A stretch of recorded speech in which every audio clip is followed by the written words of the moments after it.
Good afternoon to respected chairman sir, my colleagues and my students. Today, Applied Science Department of Dr. K.N. Modi Engineering College is going to start the webinar on integration and their applications. The faculty coordinator for this program is Ms. Abha Tomar, and the students who are the participants who are the who will present this webinar is Mr. Nikhil, Ms. Aradhana and Ms. Isita. Now I request Ms. Abha Tomar to start the webinar. Thank you so much, sir.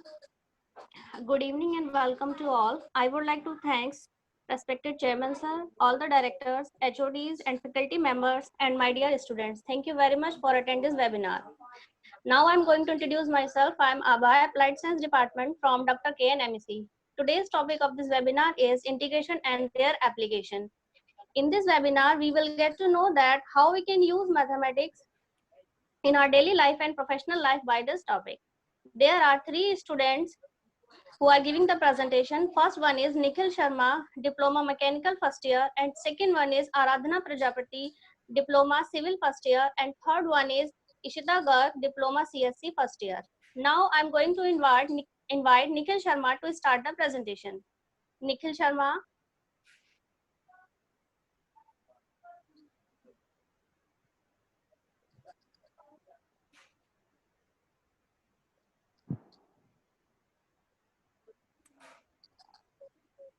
Thank you, ma'am. I, Nikhil Sharma, belongs to Modinagar, pursuing diploma in mechanical first year from Dr. K.N. Modi Engineering College, Modinagar. My topic is using of integral in our life. हम integral को अपने जीवन में कहाँ किस किस स्थान पर यूज कर सकते हैं। तो इसको समझने से पहले हमें इंटीग्रल की बेसिक नॉलेज होनी जरूरी है कि इंटीग्रल क्या होता है, कितने प्रकार का होता है और इसे हम किस प्रकार अपने जीवन में यूज कर सकते हैं, अपनी लाइफ में यूज कर सकते हैं। तो इसको समझने से पहले हमें इन बातों को पता करना जरूरी है। तो फिर हम स्टार्ट करते हैं। इंटीग्रल का जो शाब्दिक अर्थ होता है वो होता है जोड़ना या सम करना। किसी भी छोटे छोटे अवयवों को जोड़कर अगर हम कोई बॉडी बना रहे हैं तो इसे छोटे छोटे अवयवों को जोड़कर एक बॉडी बनाना ही इंटीग्रल कहलाता है। इंटीग्रल जो होता है ये एंटी डेरिवेटिव होता है, अवकलन का उल्टा होता है। यदि हम किसी भी फंक्शन का जो हमें मेजर होता है किसी भी फंक्शन का अगर हम डिफरेंशियल करते हैं तो फिर डिफरेंशियल करने के बाद जो हमारा आंसर आता है यदि हम उसका इंटीग्रल करें तो हमें फिर से हमारा फंक्शन वापस मिल जाता है। आइए हम एक एग्जांपल से समझते हैं। जैसे कि ये पहला चित्र है आयत, इसमें हमें इसका क्षेत्रफल निकालना है। तो जो आयत का क्षेत्रफल होता है वो होता है लंबाई इंटू चौड़ाई। इस प्रकार अगर हमें आयत का क्षेत्रफल निकालना हो तो लंबाई इंटू चौड़ाई से निकाल सकते हैं, क्योंकि अगर हमारे पास लंबाई और चौड़ाई मेजर होगी तो हम आयत का क्षेत्रफल निकाल लेंगे। जैसे कि हमारा रूम हुआ या फिर कमरा जो होता है, इनका अगर जो हमें क्षेत्रफल निकालना हो तो हमें लंबाई और चौड़ाई मिल जाए तो हम इसे निकाल सकते हैं।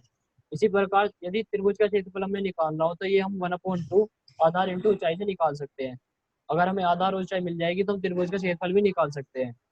इसी प्रकार ये तो इनके तो हमें फॉर्मूले स्टैंडर्ड फॉर्मूले जो होते हैं हमें पता होते हैं, लेकिन यदि हमारे पास कुछ इस प्रकार की जिगजैग टाइप आकृति मिल जाए, जैसे कि चित्र में दिखाया गया है, जो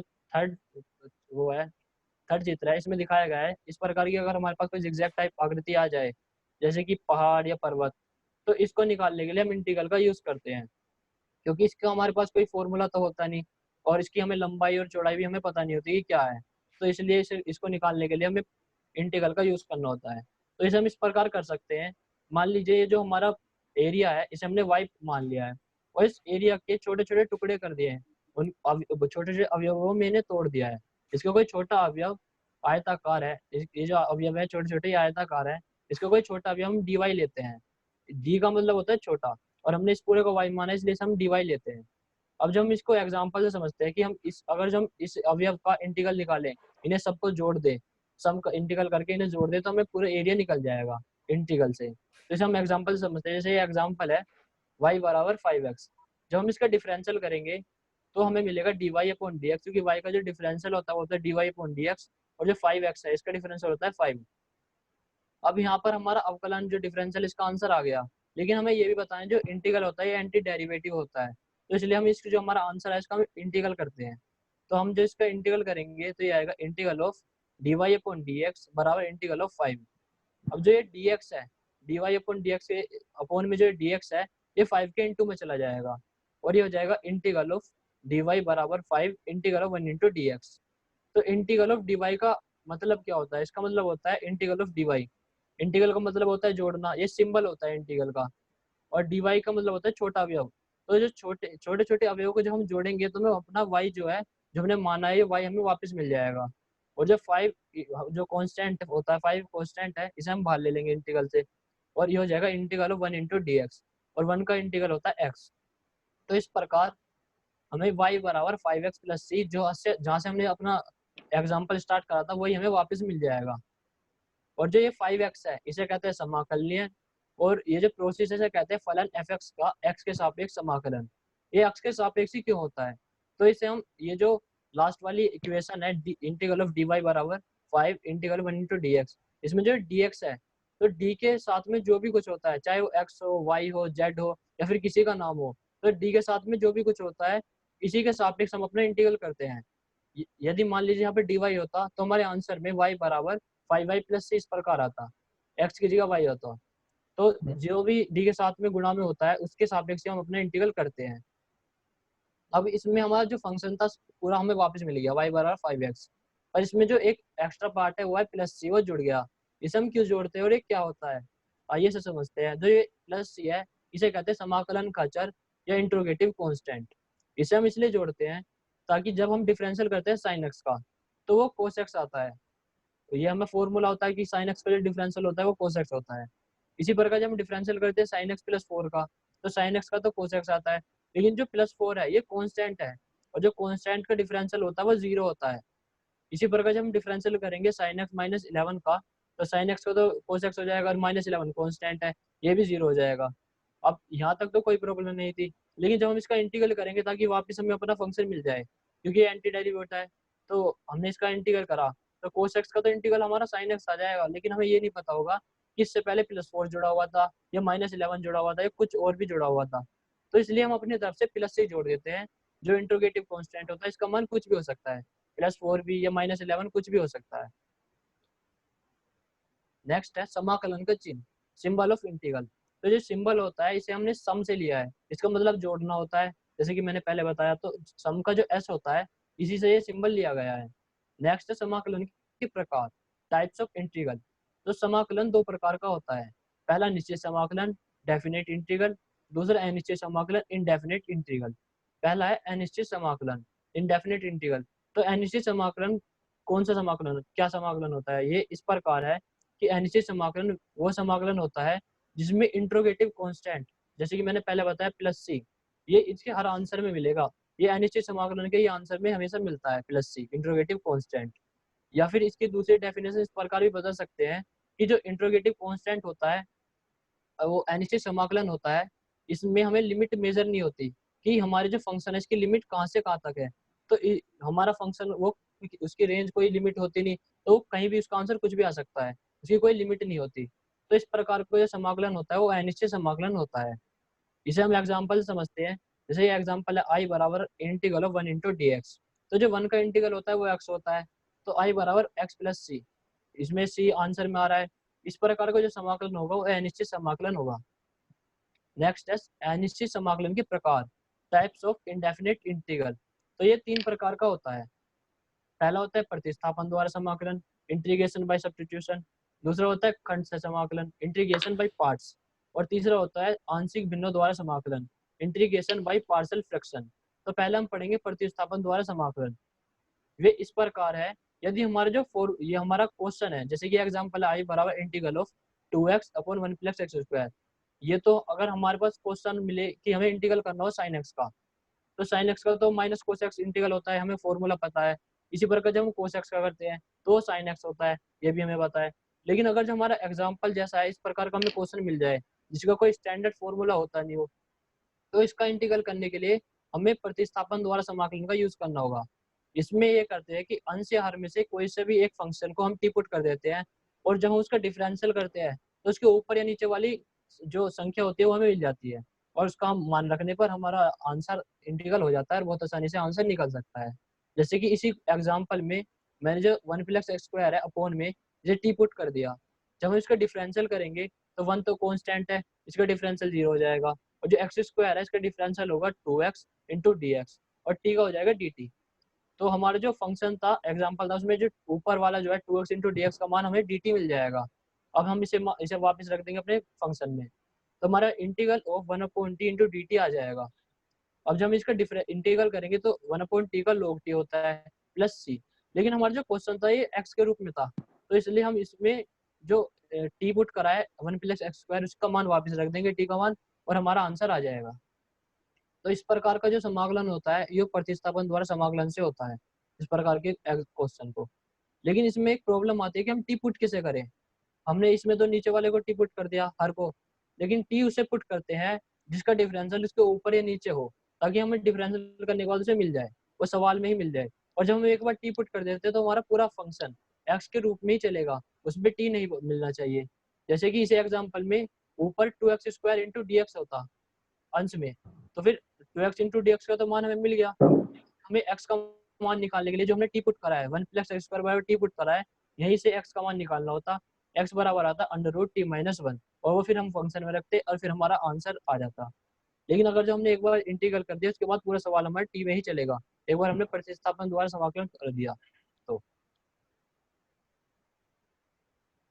नेक्स्ट है खंड से समाकलन, इंटीग्रेशन बाय पार्ट्स। तो ये इस प्रकार है, इसे हम समाकलन की गुणन विधि भी कह सकते हैं इसे, क्योंकि इसमें दोनों फंक्शन गुणा में होते हैं। जैसे कि i बराबर integral of f(x) into g x into d x है, इसमें ये जो दोनों फंक्शन है हमारे गुणा में है। तो इसको अगर जो हमें इसका समाकलन करना हो तो हम इसे इंटीग्रेशन बाय पार्ट से कर सकते हैं।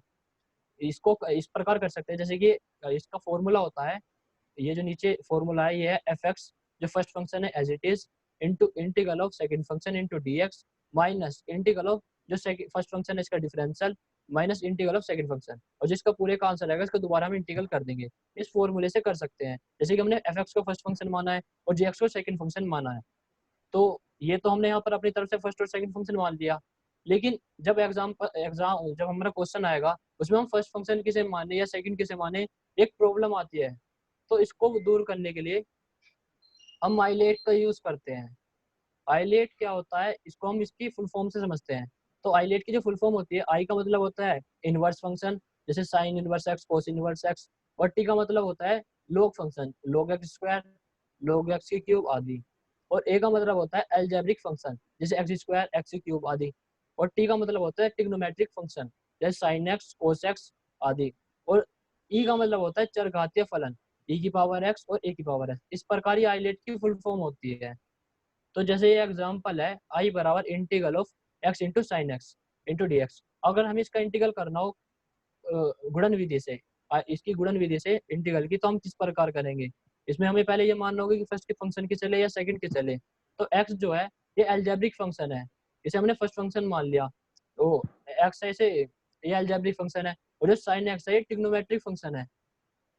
अब हम इसे आइलेट की सीरीज से समझेंगे। आइलेट में a पहले आता है और t बाद में आता है, तो अलजेब्रिक फंक्शन जो a है वो x है, इसे हम फर्स्ट फंक्शन लेंगे, और t जो ट्रिग्नोमेट्रिक फंक्शन है इसे हम साइन एक्स जो है इसे हम सेकंड फंक्शन लेंगे। इसी प्रकार अब फिर हम इसमें जो पहले हमने फॉर्मूला पढ़ा था, इस फॉर्मूले में इसका मान रख देंगे और इससे हम इसे निकाल सकते हैं, इसका इंटीग्रल हो जाएगा। यदि हम आइलेट नहीं लगाते हैं तो हमारा फंक्शन कभी खत्म ही नहीं होगा। अगर हम साइन एक्स को फर्स्ट फंक्शन ले लें और एक्स को सेकंड फंक्शन मान ले, तो फिर हमारे जो आइलेट है खत्म ही नहीं होगा। इसके 2 बार 3 बार हमें गुणन विधि लगानी पड़ेगी, पर ये पूरा जब भी फिर भी नहीं होगा।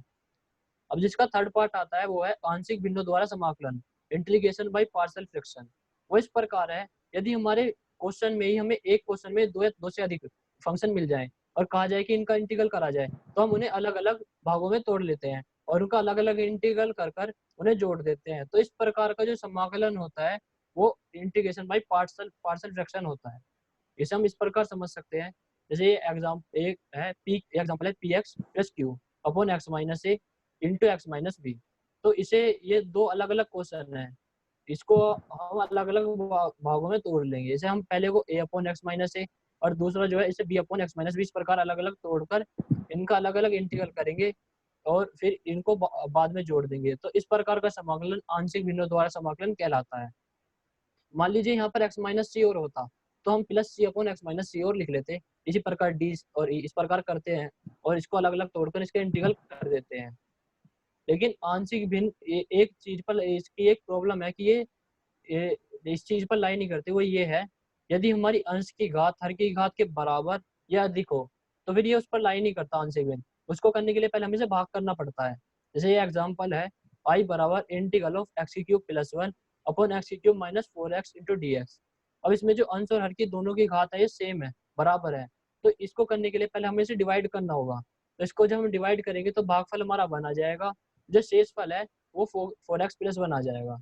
अब हम इसे जो ये फॉर्मूला है अंश बराबर भागफल प्लस शेषफल अपॉन हर, इसमें इसका मान रख देंगे और इनका अलग अलग इंटीग्रल कर लेंगे और इस प्रकार हम इसका इंटीग्रल कर सकते हैं। जो 1 है इसका तो x हो जाएगा, 4x plus 1 upon x, x minus 2 और एक्स प्लस 2, इन्हें अलग अलग तोड़कर पार्शियल फ्रैक्शन से इसे कर लेंगे।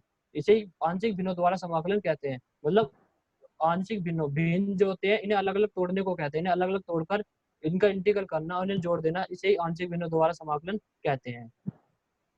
नेक्स्ट है, अब तक जो हम पढ़ रहे थे वो था अनिश्चित समाकलन।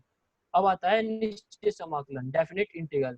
तो डेफिनेट इंटीग्रल वो इंटीग्रल होता है जब हम हमारा जो फंक्शन होता है उसकी हमें लिमिट मिल जाती है कि हमारा फंक्शन इस लिमिट के इन दोनों लिमिटों के बीच में हमारा फंक्शन लाई करेगा, तो इस प्रकार का समाकलन निश्चित समाकलन कहलाता है। जैसे ये हमारा आई बराबर integral of a to b f x into d x है। तो जो हमारा एफ एक्स फंक्शन है ये ए और बी, ए लोअर लिमिट है और बी अपर लिमिट है, इन दोनों लिमिटों के बीच में ही लाई करेगा, इससे बाहर नहीं आ सकता। मान लीजिए ए जो है ये 1 है और बी 3 है, तो हमारा फंक्शन 1 से 3 के बीच में ही लाई करेगा। और 2 भी हो सकता है, 2.1 या कुछ भी हो सकता है, लेकिन इन दोनों के बीच में ही लाई करेगा, इससे बाहर नहीं आएगा। तो इस लिमिट को देखकर उन्होंने हमें निश्चित कर दिया कि हमारा जो फंक्शन है इन दोनों लिमिट के बीच में ही लाई करेगा। तो इस प्रकार का समाकलन निश्चित समाकलन कहलाता है। अब ये जो इसकी लिमिट है इसे हम इस प्रकार रखते हैं कि हम जब लिमिट रखते हैं तो बड़े में से छोटा ही माइनस करते हैं। तो जो अपर लिमिट है ये बड़ी होती है जो बी है, और जो लोअर लिमिट ए है ये छोटी होती है, तो f b minus f a करते हैं। इस प्रकार हम इसे निकाल सकते हैं, बड़े में से छोटा माइनस करते हैं। इसे हम एग्जाम्पल से समझते हैं। एग्जाम्पल है integral of 1 into 3 1 into d x. तो जब इसका 1 का इंटीग्रल करेंगे तो एक्स आएगा, और जब इसमें लिमिट रखेंगे तो लिमिट हमारी अपर लिमिट 3 है और लोअर लिमिट 1 है, तो 3 माइनस 1 कर हमारा जो आंसर है वो 2 आ जाएगा। इस प्रकार का जो समाकलन होता है वो निश्चित समाकलन होता है। और इसमें और अनिश्चित समाकलन में एक डिफरेंस होता है कि उसमें प्लस सी जुड़ता है, इसमें नहीं जुड़ता, क्योंकि इसमें हमें लिमिट दी हुई होती है, इसमें कोई अनिश्चित भाग नहीं जुड़ सकता, इसलिए हम इसमें प्लस सी नहीं जोड़ते हैं। इसमें हम सीधा सीधा आंसर हमारा 2 आ जाता है, ऐसे आंसर लिख देते हैं। अब इसकी कुछ प्रॉपर्टी होती है। इसकी जो पहली प्रॉपर्टी P0 है वो इस प्रकार है, यदि integral of a to b f x into d x है और जब हम इसमें x को टी पुट करते हैं, जैसे हमने पहले टी पुट करा था तो हमें उसका मान जो टी का मान था बाद में लौटाना पड़ता था x के रूप में, 1 प्लस एक्स स्क्वायर हमें लौटाना पड़ा था। लेकिन इसमें निश्चित समाकलन में हमें ऐसा करना नहीं पड़ता। जब हम टी पुट कर देते तो हमारी लिमिट जो है, जो अपर लिमिट और लोअर लिमिट है, ये दोनों बदल जाती है। ये टी के अनुसार ही बदल जाती है, जिस प्रकार हमारा टी बदलता है उसी प्रकार हमारी लिमिट भी चेंज हो जाती है। ये इसकी पहली प्रॉपर्टी है। इसकी जो दूसरी प्रॉपर्टी है वो इस प्रकार है, P1 integral of a to b f x into d x है। यदि हम अपनी लिमिट चेंज कर दें, अपर लिमिट को लोअर लिमिट और लोअर लिमिट को अपर लिमिट में चेंज कर दें, तो इसके बाहर माइनस का चिन्ह आ जाएगा, ये निगेटिव हो जाएगा। जैसे कि यहाँ पर P1 है integral of a to b f x into d x है, जब हम किसी लिमिट चेंज कर दें, जैसे b टू a कर दें, तो इसके बाद माइनस आ जाता है F x into d x. ऐसा इसलिए होता है कि जो हमने जब लिमिट चेंज की है तो हमारी जो अपर लिमिट बड़ी लिमिट होती है ये अपॉन में पीछे चली जाती है माइनस में, और जो लोअर लिमिट है ये आगे आ जाती है। इसे हम एग्जांपल से समझ सकते हैं और अच्छी तरीके से एग्जांपल से समझते हैं। जैसे एग्जांपल है integral of 1 into 5 x into d x, और इसके बराबर में हम इसकी लिमिट चेंज कर बाहर माइनस ले लेते हैं, minus integral of 5 to 1 x into d x. और जब हम इसका सोल्यूशन करेंगे एक्स का स्क्वायर अपॉन 2 होता है, फिर हम इसकी लिमिट रखेंगे, इस प्रकार से हम इसे काटेंगे तो हमारा 12 इसे डिवाइड करेंगे तो हमारा 12 बराबर 12, मतलब हमारा आंसर दोनों का सेम आएगा। इससे ये प्रूव्ड होता है कि अगर जो हमें अपनी लिमिट चेंज करनी है तो उसके बारे में माइनस जरूर लगाना होगा, ताकि हमारा जो क्वेश्चन है बैलेंस रहे, इसका बैलेंस बना रहे। नेक्स्ट इसकी जो थर्ड प्रॉपर्टी है वही है P2 बराबर integral of a to a f x into d x. यदि हमारी अपर लिमिट और लोअर लिमिट दोनों समान है, बराबर है, तो हमारा फंक्शन 0 हो जाएगा। जैसे कि इस एग्जांपल में है, इसमें हमारी अपर लिमिट और लोअर लिमिट दोनों 1 है, और इसका जब हम डिफरेंशियल करेंगे, इंटीग्रल करेंगे x का, तो एक्स स्क्वायर अपॉन टी होता है 2 होता है, जब इसमें लिमिट रखेंगे तो ये अपने आप कट जाएगा तो 0 आ जाएगा। इसलिए हम इसको सोल्व ही नहीं करते। यदि हमारी अपर लिमिट और लोअर लिमिट दोनों सेम है तो हम अपने आप 0 लिख देते हैं। इसकी जो फोर्थ प्रॉपर्टी है वो ये है, integral of 0 to a fx into dx। यदि हम किसी भी सवाल में 2 से या 3 से किसी से भी गुना या भाग करते हैं, तो फिर 2 से गुना करते हैं तो हम डिवाइड भी करना होता है ताकि बैलेंस बना रहे। लेकिन इंटीग्रल में अगर हम 2 से गुना कर रहे हैं तो जो डिवाइड करेंगे वो उसकी लिमिट में करेंगे। ऐसा इसलिए होता है जैसे कि ये नीचे is equal to 2 integral of 0 to a upon 2 fx into dx है। यहाँ पर अब हमने 2 से इसमें गुना करा तो जो हमारा फंक्शन है ये दुगुना हो गया, लेकिन लिमिट तो हमारी फर्स्ट एक ही फंक्शन की थी, लिमिट तो हमारी उतनी की उतनी रहेगी, इसलिए हम लिमिट को आधा कर देते हैं ताकि हमारा फंक्शन का बैलेंस बना रहे। इसे हम एग्जांपल से समझते हैं। जैसे एग्जांपल है i बराबर integral of 0 to 1 into dx, तो इसका 1 का इंटीग्रल x होता है और हम जब इसमें लिमिट रखेंगे तो हमारा आंसर 1 आएगा। इसी प्रकार से हम इसमें 2 से गुना, इसी सवाल में 2 से गुना करते हैं और जो लिमिट है डिवाइड करते हैं, लिमिट के अपॉन में कर देते हैं, और जब हम इसको सोल्व करेंगे तो इसका भी आंसर हमारा 1 ही आएगा। इस प्रकार इससे भी ये प्रूव्ड होता है कि अगर हमें निश्चित समाकलन में 2 से गुना करनी है तो जो डिवाइड करेंगे हम उसके लिमिट में करेंगे। नेक्स्ट है समाकलन के अपवाद, एरर ऑफ इंटीग्रल। ये जो इंटीग्रल होता है ये दो जगह लाई नहीं करता। एक तो जो log x वाले फंक्शन होते हैं जैसे log x स्क्वायर, और जो प्रतिलोम फलन होते हैं जैसे tan inverse x cos inverse x, इसका हम इंटीग्रल नहीं कर सकते, सीधे सीधे इसका इंटीग्रल नहीं हो सकता। तो इसको इंटीग्रेट करने के लिए हम इसके इनटू में 1 मान लेते हैं, और जो 1 है इसे हम हमेशा सेकंड फंक्शन लेते हैं, और जो हमारा फंक्शन है उसे फर्स्ट फंक्शन लेते हैं। इसे एग्जांपल से समझते हैं। यह एग्जांपल है i बराबर integral of log x into dx। तो इसका हम सीधे सीधे इंटीग्रल नहीं कर सकते, इसका इंटीग्रल करने के लिए हम इसके इनटू में 1 ले लेते हैं। तो 1 को हम सेकंड फंक्शन लेते हैं और जो log x है फर्स्ट फंक्शन लेते हैं। इसे ऐसा इसलिए लेते हैं क्योंकि अब हमने इसे फर्स्ट और सेकंड फंक्शन ले लिया, अब हम इसमें आइलेट लगाएंगे जो हमने पहले लगाया था गुणन विधि समाकलन की। तो उसको लगाने के लिए जो सेकंड फंक्शन होता है आइलेट में, तो सेकंड फंक्शन का ही इंटीग्रल होता है और फर्स्ट फंक्शन का डिफरेंशियल होता है उसमें। तो इसलिए जो log x से हम फर्स्ट फंक्शन ले लेते हैं और जो 1 है इसे सेकंड फंक्शन ले लेते हैं ताकि log x का डिफरेंशियल हो जाए और 1 का इंटीग्रल हो जाए और हम इसे आसानी से कर सकें।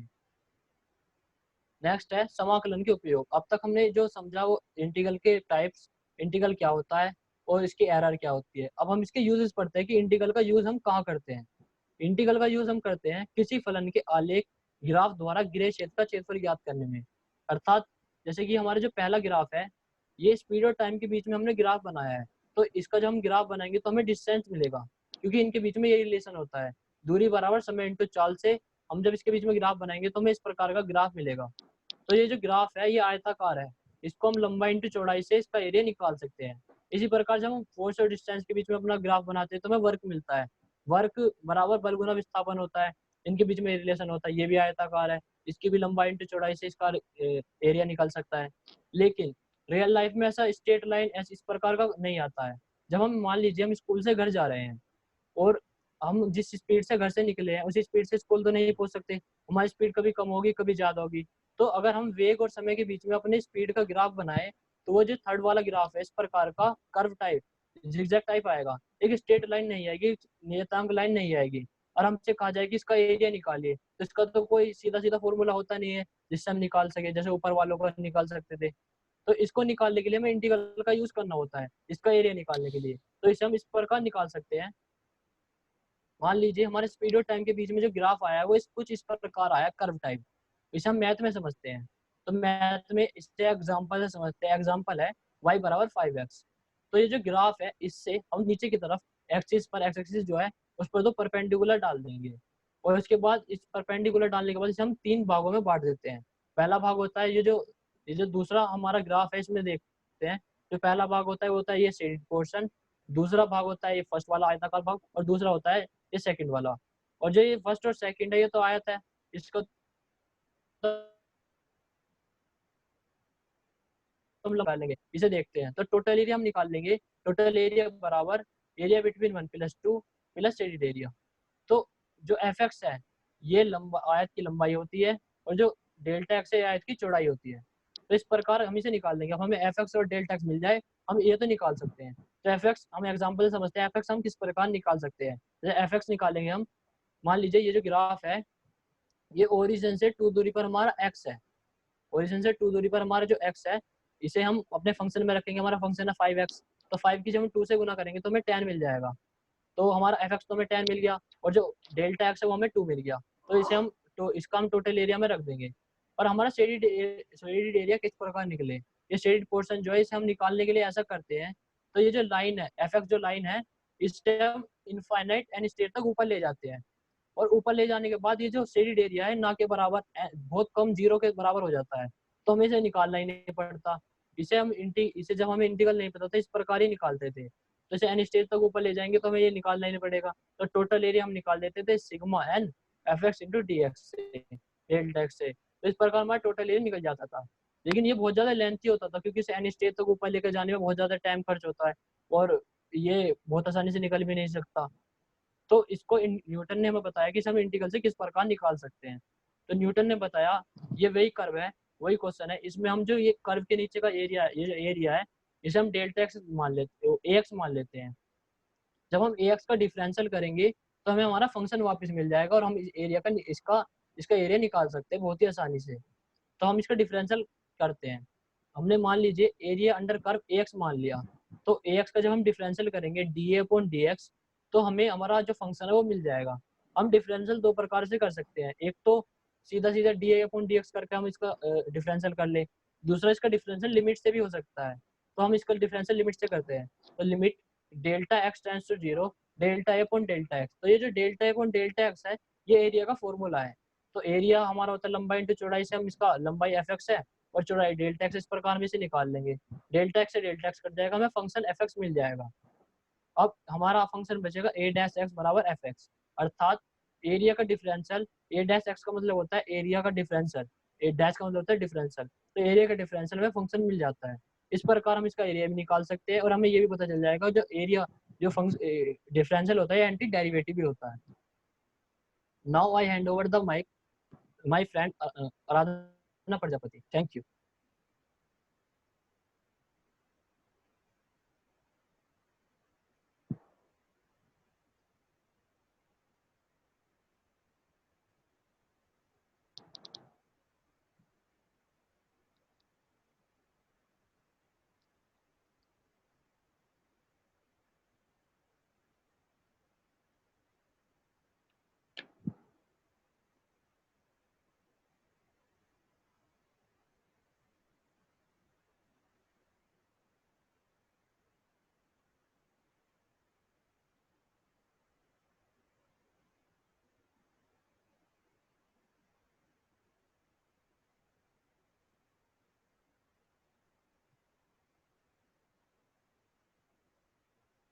Prajapati from Radnagar. I am pursuing diploma in civil branch from Dr. K.N. Modi Engineering College.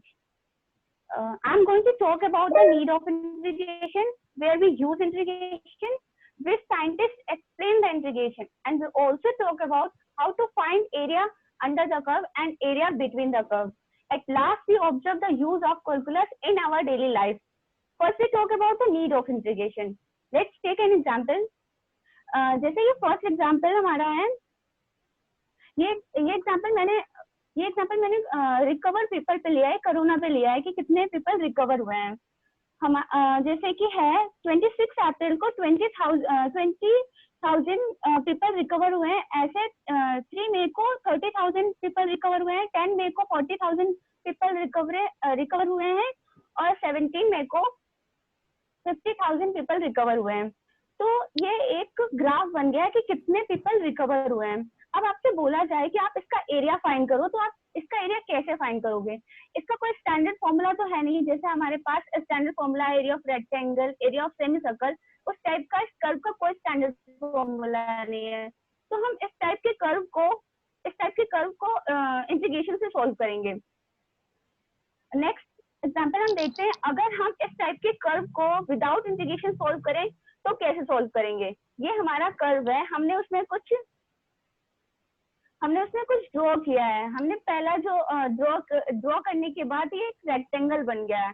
Rectangle बनने के बाद हमें रेक्टेंगल का स्टैंडर्ड फॉर्मूला तो पता है, हम उससे निकाल लेंगे, लेकिन जो ऊपर वाला कर्व है उस कर्व का नहीं पता है मुझे स्टैंडर्ड फॉर्मूला। तो इस कर्व को हम छोटे छोटे पार्ट्स में डिवाइड कर देंगे। छोटे छोटे पार्ट्स में डिवाइड करने के बाद इसका एरिया निकाल लेंगे। इसका एरिया निकालने के बाद हम इसको ऐड कर देंगे। इसी एडिशन को हम इंटीग्रेशन कह रहे हैं। नेक्स्ट, नेक्स्ट हम देखेंगे कि हमारे कौन कौन से साइंटिस्ट थे जिन्होंने इंटीग्रेशन को एक्सप्लेन किया। हमारे पहले साइंटिस्ट थे न्यूटन और दूसरे लेबनिज थे। हमारे जो सेकंड साइंटिस्ट थे लेबनिज, उन्होंने इंटीग्रेशन का सिंबल कुछ इस तरीके से दिया। ये सिंबल ये समा वर्ड से लेकर आए हैं। समा एक लैटिन वर्ड है, समा का मीन्स होता है सम। जो न्यूटन थे उन्होंने सिंबल एस डॉट का दिया, और हम जानते हैं कि डिफरेंशिएशन का भी सिंबल कुछ इस तरीके से एस डैश से शो किया जाता है। तो एस डैश और एस डॉट में बहुत कंफ्यूजन ना हो, इसलिए जो लेबनिज ने सिंबल दिया उसको ज्यादा प्रेफरेंस मिली, इसीलिए हम लोग वो वाला सिंबल यूज करने लगे। नेक्स्ट अब हम देखेंगे कि हम कैलकुलस पढ़ते हैं, लेकिन हम यूज कहाँ कहाँ करते हैं, हमें वो भी तो पता होना चाहिए।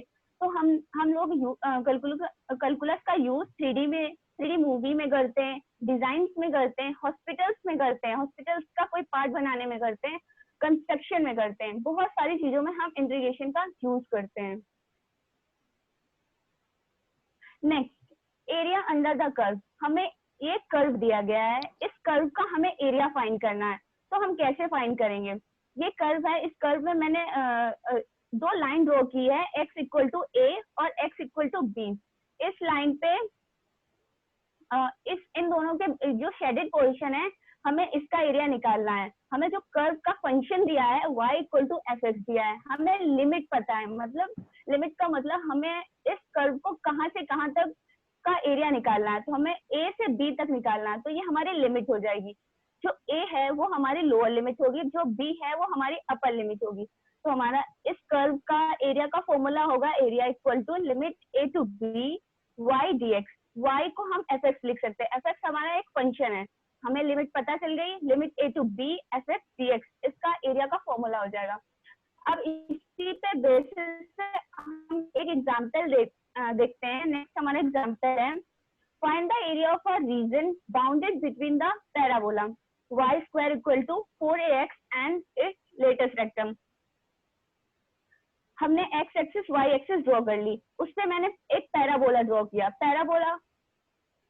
पैराबोला ड्रॉ करने के बाद हमें इसका एरिया निकालिए, इस पूरे पैराबोला का एरिया निकालना है। कैसे निकालेंगे? अगर हमारा जो हाफ पैराबोला हम देखें OLS हमारा हाफ पैराबोला है, इस हाफ पैराबोला को अगर हम डबल कर दें, मीन्स OLS में 2 का मल्टीप्लाई कर दें, तो हमें इस पूरे पैराबोला का एरिया मिल जाएगा। तो हमने यही किया है, area is OLL dash equal to limit a to b y dx, ये हमारा फॉर्मूला है।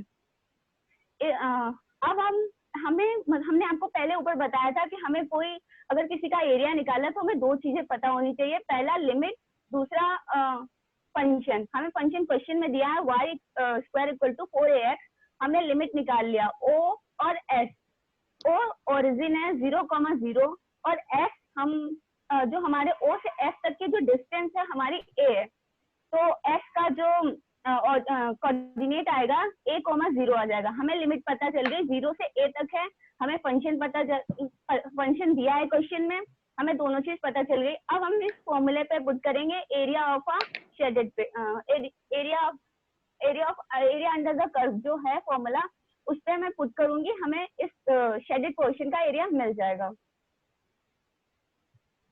नेक्स्ट हम देखेंगे एरिया बिटवीन द कर्व, मतलब हमें दो कर्व दिए गए हैं, इन दोनों के बीच का जो शेडेड पोर्शन है उनका एरिया निकालेंगे।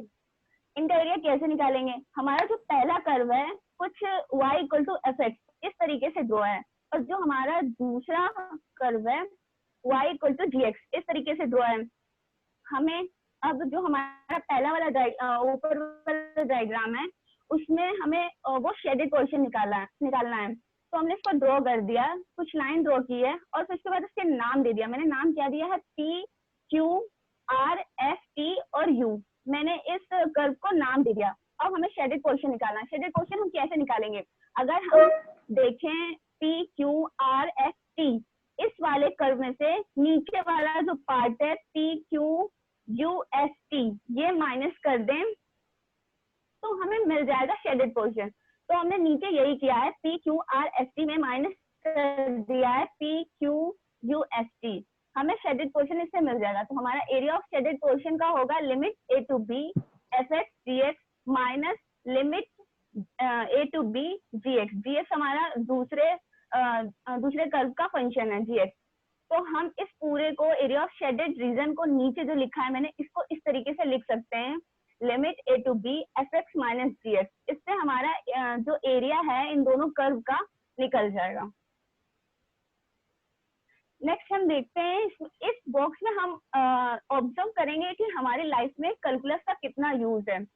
मान लीजिए आप एक कंपनी के मैनेजर हैं जो कार्डबोर्ड से बॉक्स बनाती है। उस बॉक्स को इस तरीके से प्रिपेयर करना है कि उसका वॉल्यूम मैक्सिमम हो सके। तो आप अगर वॉल्यूम मैक्सिमम होगा तो आप ज्यादा से ज्यादा सामान रख सकेंगे, आप ज्यादा से ज्यादा सामान रख सकेंगे तो इससे आपकी कंपनी का प्रॉफिट होगा, आपका प्रॉफिट होगा। चलिए देखते हैं इस बॉक्स में हम किस तरीके से बनाए कि इसका वॉल्यूम जो मैक्सिमम हो। तो मैंने एक बॉक्स लिया है, उसके लेंथ और ब्रेथ दिया 60 सेंटीमीटर और उसके हमने चारों साइड से एक्स लेंथ पे कट कर लिया है। हमें नहीं पता है कि किस लेंथ पे कट करें कि इस बॉक्स का जो वॉल्यूम हो मैक्सिमम हो, तो इसीलिए हमने एक्स लेंथ पे कट किया। चारों तरफ मैंने कट कर लिया।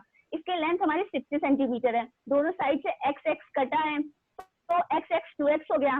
पूरे लेंथ में अगर हम 60 माइनस 2x कर दें तो हमें जो बाकी लेंथ है वो लेंथ मिल जाएगी। ऐसे लेंथ मिल गई, ऐसे हम ब्रेथ निकाल लेंगे, 60 माइनस 2x मिल गई और हमें लेंथ ब्रेथ मिल गई, हाइट हमारी x होगी। तो वॉल्यूम का फॉर्मूला जानते हैं, L into b into h होता है। तो वॉल्यूम ऑफ बॉक्स क्या हो जाएगा, 60 minus 2x into 60 minus 2x into x। इसको सॉल्व करने के बाद हमारी एक इक्वेशन आ गई, 3600x minus 240x square plus 4x cube, ये हमारी इक्वेशन आ गई। अब इस इक्वेशन का हम फर्स्ट डेरिवेटिव निकालेंगे। जब हम फर्स्ट डेरिवेटिव निकालेंगे dy by dx equal to 0 करते हैं, मतलब जो हमारी इक्वेशन आई है उसका फर्स्ट डेरिवेटिव निकालने के बाद हम 0 करेंगे। तो हमने वही किया, 3600 minus 2 into 240x plus 4 into 3x square equal to 0। तो मैंने ये किया। फिर नेक्स्ट इसको मैंने सोल्व करने के बाद 3600 minus 480x plus 12x square equal to 0। इसको मैं सिंप्लीफाई करने के लिए मैंने 12 कॉमन ले लिया, तो 300 minus 40x plus x square आ गया। अब इस इक्वेशन को हम फैक्टराइज कर देंगे। फैक्टराइज करने के बाद हमारी x की दो वैल्यू आएगी, x इक्वल टू 30 और दूसरा x इक्वल टू 10। अब हम x इक्वल टू 30 रखें या x इक्वल टू 10 रखें, हम कौन सी वैल्यू रखेंगे कि जो हमारा ये बॉक्स है इस बॉक्स का वॉल्यूम मैक्सिमम आए और वेस्ट इसका जो वेस्ट पार्ट है कम से कम निकले। तो हम x इक्वल टू अगर 30 रखते हैं इस इक्वेशन में, 60 माइनस 2 इंटू एक्स की जगह मैंने 30 रखा, तो हमें 60 माइनस 2 इंटू 30, 60 माइनस 60 हो जाएगा। तो हमें कोई लेंथ नहीं मिलेगी, हमें 0 मिलेगा। अगर हम x इक्वल टू 10 रखते हैं, जैसे कि मैंने लिख के आपको दिखाया है, 40 आई लेंथ, तो हमें कुछ लेंथ मिली। अगर हम इस बॉक्स को x इक्वल टू 10 पे कट करते हैं तो हमारा जो बॉक्स का वॉल्यूम आएगा वो मैक्सिमम आएगा। हमने ये देखा कि अपने बॉक्स की साइज को कैसे मैक्सिमाइज किया कैलकुलस का यूज करके। Thank you. At last I want to hand over my mic to my friend Ishita. She tell you applications of integration in detail.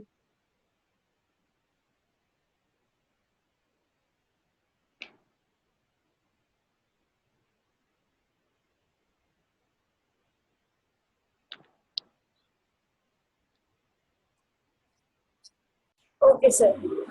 Good afternoon, everyone. I am Ishita Garg and I am pursuing my studies by doing diploma in Computer Science and Engineering branch from Dr. Kedarnath Modi Engineering College. Today, I am going to tell you about some basic applications of integration in our basic life. So, I want to start with the basic definition of integration, which is integration is a method of adding some slices or parts to find the accurate answer. Which means integration एक वो जरिया है जिसकी मदद से हम कुछ slices को ऐड करके एक एक्यूरेट आंसर को फाइंड आउट कर सकते हैं। हम इंटीग्रेशन का यूज एरिया को फाइंड करने के लिए करते हैं, वॉल्यूम को फाइंड करने के लिए करते हैं, कुछ सेंट्रल पॉइंट्स भी निकालने के लिए हम इंटीग्रेशन का यूज करते हैं। पर इंटीग्रेशन सबसे ज्यादा यूज वहां होता है जहां हमें किसी भी कर्व फंक्शन का एरिया फाइंड आउट करना होता है। Now, as you can see in these 3 bar graphs displayed on your screens, in the first bar graph, the width of per bar is quite wider than the other two. So the answer obtained from the other two will, so this one will be the most inaccurate answer. पर जो second वाले से answer हम obtain करेंगे second paragraph से, वो quite accurate होगा real answer के, पर जो आंसर थर्ड पैराग्राफ से हम ऑब्टेन करेंगे वो मोस्ट एक्यूरेट होगा, क्योंकि इसके पर बार की जो विड्थ है या सिंगल बार की जो विड्थ है या चौड़ाई है वो काफी कम है. Now I want to discuss about some applications of integration in the different fields of our basic life. So I want to start it with the application of integration in the field of engineering. And architecture engineering uses integration to determine amount of necessary material to construct curve shape construction, which means architecture engineer integration को वहाँ use करता है जहाँ उसे उस amount को determine करना हो जितना नेसेसरी मटेरियल किसी कर्व शेप कंस्ट्रक्शन को कंस्ट्रक्ट करने के लिए लगता है और उस स्ट्रक्चर के वेट को मेजर करना होता है. अगर हम इसे और अच्छे से समझे तो हम कुछ इस तरह समझेंगे कि एक आर्किटेक्चर इंजीनियर जब भी कोई कर्व शेप कंस्ट्रक्शन करता है या किसी कर्व शेप बिल्डिंग को या डोम को कंस्ट्रक्ट करता है तो उसमें जितना भी मटेरियल वो यूज करता है उसकी अमाउंट को डिटरमाइन वो इंटीग्रेशन की मदद से करता है. इंटीग्रेशन आर्किटेक्चर वो सॉफ्टवेयर आर्किटेक्चर भी होता है जो इंटीग्रेशन को अलग अलग आईटी सेक्टर्स या आईटी कंपोनेंट्स में फैसिलिटेट या यूज करने के लिए अलाउ करता है, और डिजिटल ऑपरेशंस में अलग अलग डेवलपमेंट भी आर्किटेक्चर इंटीग्रेशन आर्किटेक्चर चेंज करता है. अगर हम इसका एक एग्जांपल लें तो वो ये होगा that a dome over a sports arena.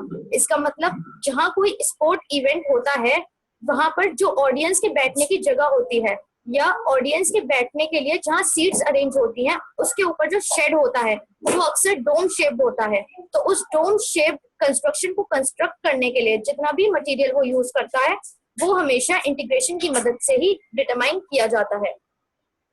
Next application of integration is in the field of medical science. Biologist uses integration to determine the exact rate of growth in the bacterial culture when the different variables such as temperature and the food source are changed. इसका मतलब biologist integration को वहाँ use करता है जहाँ उसे ये determine करना हो कि एक बैक्टीरियल कल्चर के अंदर किसी भी आउटर वेरिएबल या एक्सटर्नल कंडीशंस जैसे टेम्परेचर या फूड सोर्स की वजह से कितना रेट या कितने रेट में चेंज आया, या उस जब बायोलॉजिस्ट को इंटीग्रेशन की मदद से ये करना हो कि एक बैक्टीरियल कल्चर में टेम्परेचर या फूड सोर्स की वजह से कितना वेरिएबल चेंज हुआ है. इंटीग्रेशन वहां भी यूज होता है जहां हमें अलग अलग बायोलॉजिकल प्रॉब्लम्स को स्टडी करना होता है या फिर फार्माकोकाइनेटिक्स को प्रोसेस के रेंज या अंडरस्टैंड करना होता है. फार्माकोकाइनेटिक्स का मतलब एक ह्यूमन बॉडी में कितना ड्रग मेटाबॉलिज्म हुआ है उस प्रोसेस को अंडरस्टैंड या स्टडी करने को हम कहते हैं फार्माकोकाइनेटिक्स. तो इस प्रोसेस को समझने के लिए भी अक्सर बायोलॉजिस्ट इंटीग्रेशन का यूज लेते हैं. हमने एक एग्जांपल भी लिया है that is biologist generally uses integration to find how much blood the heart pumps in the certain amount of time. इसका मतलब बायोलॉजिस्ट इंटीग्रेशन को वहां यूज करते हैं जहां उन्हें ये फाइंड आउट करना हो कि एक पर्टिकुलर अमाउंट ऑफ टाइम में एक ह्यूमन हार्ट कितना ब्लड पंप करता है और कितनी बार उस ब्लड को पंप करता है. Next is in the field of electrical engineering. That is basically integration को हम इलेक्ट्रिकल इंजीनियरिंग के अंदर वहां यूज करते हैं जहां हमें किसी पावर केबल की एग्जैक्ट लेंथ को फाइंड आउट करना हो या डिटरमाइन करना हो जो दो सबस्टेशंस या दो कंट्रीज या दो ऐसी जगहों को कनेक्ट करता है जो एक दूसरे से बहुत दूर होते हैं. जैसा कि हमने इन दो डायग्राम्स में भी देखा, इसमें दो कंट्रीज रखी हैं C1 एंड C2.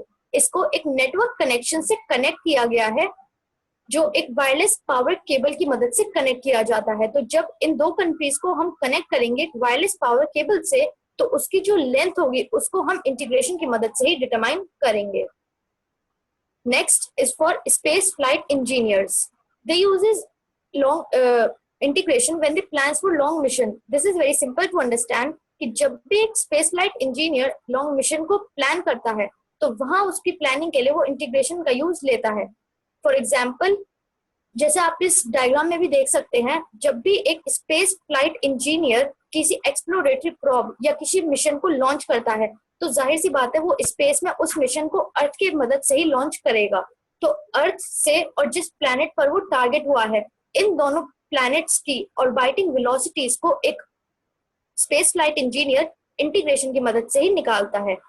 अब स्पेस में कई तरह के ग्रेविटेशनल इन्फ्लुएंसेस भी होते हैं, जैसे कि सन एंड मून, तो उनके ग्रेविटेशनल इन्फ्लुएंसेस के अमाउंट को भी एक स्पेस फ्लाइट इंजीनियर इंटीग्रेशन की मदद से निकालता है।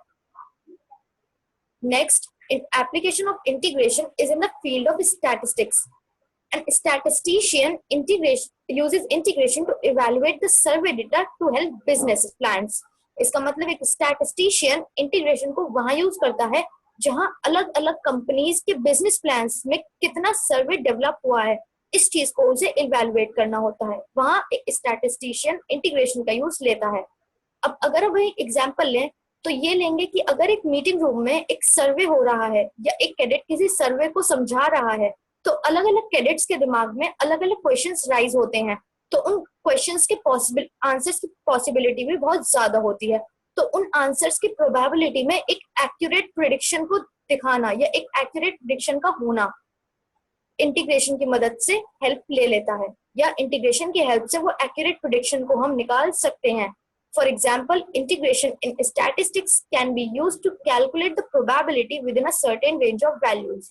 इसका मतलब इंटीग्रेशन की हेल्प से हम स्टैटिस्टिक्स में किसी भी प्रोबेबिलिटी को कैलकुलेट कर सकते हैं जिसके रेंज ऑफ वैल्यूज या जिसमें वैल्यूज की रेंज काफी हाई होती है। इसी तरह से हमने स्टार्टिंग के 3 डायग्राम्स में भी पढ़ा था कि इंटीग्रेशन हमें मोस्ट एक्यूरेट आंसर को निकालने के लिए हेल्प करता है। Next application of integration is in the field of physics. In physics, integration is very much needed at different places in different times.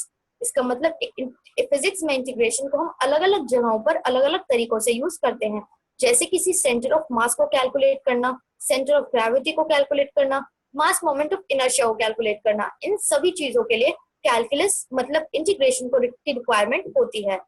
अब एग्जाम्पल की तरह लें या एक पॉइंट की तरह लें, पर to calculate the velocity, trajectory, predict the position of the planets and to understand electromagnetism, calculus is required. इसका मतलब जब भी हम किसी चीज की वेलोसिटी को कैलकुलेट करते हैं फिजिक्स के अंदर, या किसी ट्रेजेक्टरी मतलब किसी कर्व पाथ की लेंथ को कैलकुलेट करते हैं, किसी भी प्लैनेट की पोजीशन को प्रेडिक्ट या सपोज करते हैं, या किसी तरह की इलेक्ट्रोमैग्नेटिज्म को स्टडी या समझते हैं, इन सब चीजों के लिए कैलकुलस का यानी इंटीग्रेशन का यूज होता है। Next application of integration is in the field of chemistry. Chemistry में हम इंटीग्रेशन को वहां यूज करते हैं जहां हमें किसी केमिकल रिएक्शन के रेट को डिटरमाइन करना हो या किसी रेडियो एक्टिविटी के रिएक्शन की नेसेसरी इंफॉर्मेशन को समझना हो। अगर हम इसे और अच्छे से समझें तो ये मतलब है कि इंटीग्रेशन को केमिस्ट्री में वहां यूज करते हैं जहां किसी केमिकल रिएक्शन के रेट में चेंज होता है। अब वो चेंज किसी एक्सटर्नल कंडीशन से हो सकता है या इंटरनल। एक्सटर्नल में टेम्परेचर आ सकता है, ह्यूमिडिटी आ सकती है, वाटर लेवल आ सकता है, या किसी भी अदर चीज की वजह से उसमें अगर चेंज आता है तो उस रेट ऑफ चेंज को केमिस्ट्री के अंदर हम डिटरमाइन करते हैं इंटीग्रेशन की हेल्प से। और रेडियो एक्टिविटी के रिएक्शन की नेसेसरी इंफॉर्मेशन, जैसे उसमें यूज एसिड, उसमें यूज बेस, उसमें यूज सॉल्ट या उसमें यूज मेटलॉइड्स, इस सब की नेसेसरी इंफॉर्मेशन डिटरमाइन होती है केमिस्ट्री के अंदर इंटीग्रेशन की मदद से। Now, last but not the least, we have one more application which is in the field of graphics. एक ग्राफिक आर्टिस्ट इंटीग्रेशन को वहां यूज करता है जहां उसे ये निकालना हो कि एक 3 डायमेंशनल मॉडल या 3D मॉडल किस तरह बिहेव करेगा जब वो किसी रैपिडली चेंजिंग कंडीशन मतलब जल्दी चेंजिंग कंडीशंस में रखेगा, एक्सटर्नल या इंटरनल किसी भी तरह की चेंजिंग कंडीशन में वो 3D मॉडल कैसे बिहेव करेगा अगर हम उसे उस जगह पर रखते हैं। ये ग्राफिक्स के अंदर इंटीग्रेशन एक रियलिस्टिक एनवायरनमेंट क्रिएट करने में भी हेल्प करता है मूवीज या वीडियो गेम्स के अंदर। Now there are some questions which are projected on your screens which can arise in the question paper also. There are some numerical and some theoretical question like what is the need of integration in daily life, what is the basic application of the uses of integration, and like this log x dx, इसको हम कैसे evaluate करेंगे, इन सब types के questions in exam में अक्सर पूछ लिए जाते हैं। That's all about integration. Now if you have any query then you all may ask.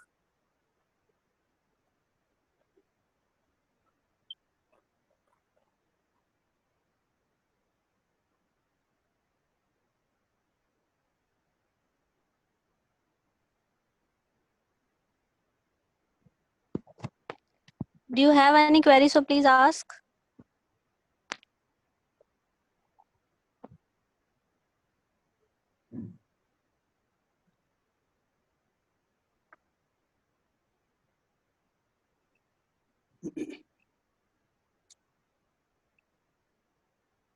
Now I request Dr. Dipankar Sharma to say a few words and suggestions, if any he have.